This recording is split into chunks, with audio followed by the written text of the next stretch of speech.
आज हम पदार्थ की अवस्थाओं के बारे में जानकारी प्राप्त करेंगे। जैसा कि हमने पहले ही आपको बता दिया है कि पदार्थ या द्रव्य क्या होता है। एक बार फिर से हम बता दे रहे हैं। पदार्थ स्थान घेरता है, पदार्थ या द्रव्य जो है स्थान घेरता है और उसमें एक निश्चित द्रव्यमान होता है। अब हम पदार्थ की अवस्थाओं की स्टेट ऑफ मैटर के बारे में जानकारी प्राप्त करेंगे। जैसा आप जानते होंगे, पिछली कक्षाओं में पढ़ाया गया होगा कि पदार्थ की मुख्यतः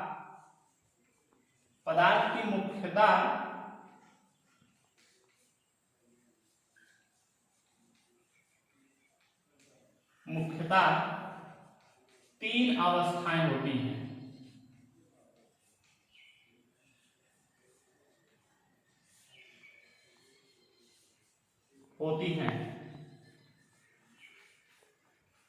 अब हम एक एक करके पढ़ेंगे। पहली अवस्था को हम ठोस अवस्था कहते हैं। ठोस अवस्था इंग्लिश में बोलते हैं सॉलिड स्टेट्स। ठोस अवस्था यानी ठोस की परिभाषा हमें पता होनी चाहिए। ठोस, जैसा कि हम जानते हैं, ठोस का आकार एवं आयतन निश्चित होता है।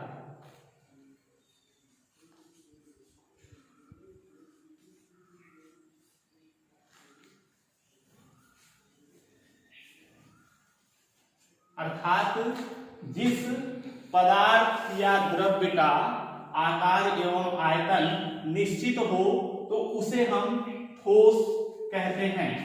जैसे एग्जाम्पल में हम कह सकते हैं पत्थर, ईंट आदि। अब नेक्स्ट है, दूसरी अवस्था होती है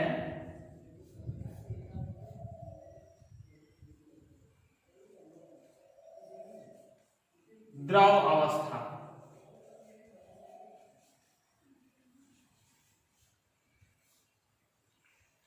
द्रव अवस्था को हम लिक्विड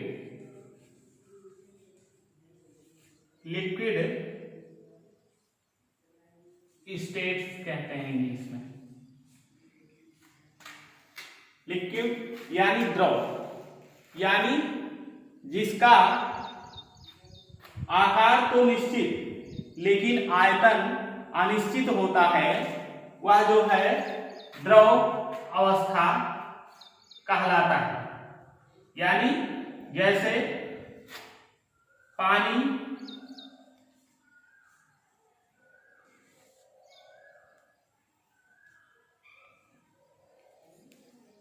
डीजल, पेट्रोल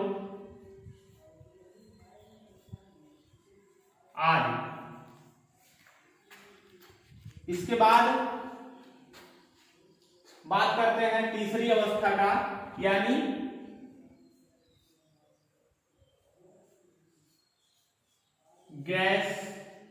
गैसीय अवस्था।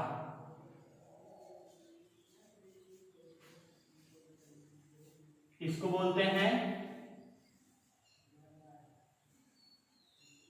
Gaseous state.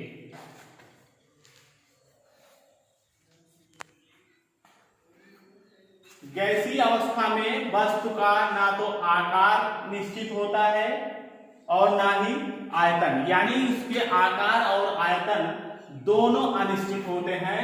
उस अवस्था को पदार्थ की गैसीय अवस्था कहा जाता है। जैसे जलवाष्प,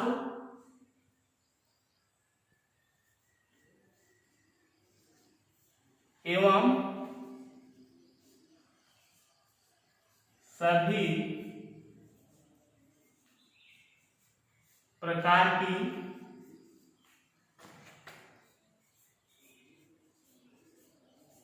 गैसें, यानी कि इनका ना तो आकार निश्चित होता है और ना ही आयतन। ऐसे पदार्थों को हम गैसीय अवस्था में मानते हैं। जैसे जलवाष्प है, ये इसका ना तो कोई आकार निश्चित है और ना ही कोई आयतन इसका निश्चित है, इसीलिए इसको जो है गैसीय अवस्था के अंतर्गत हम पढ़ते हैं। धन्यवाद।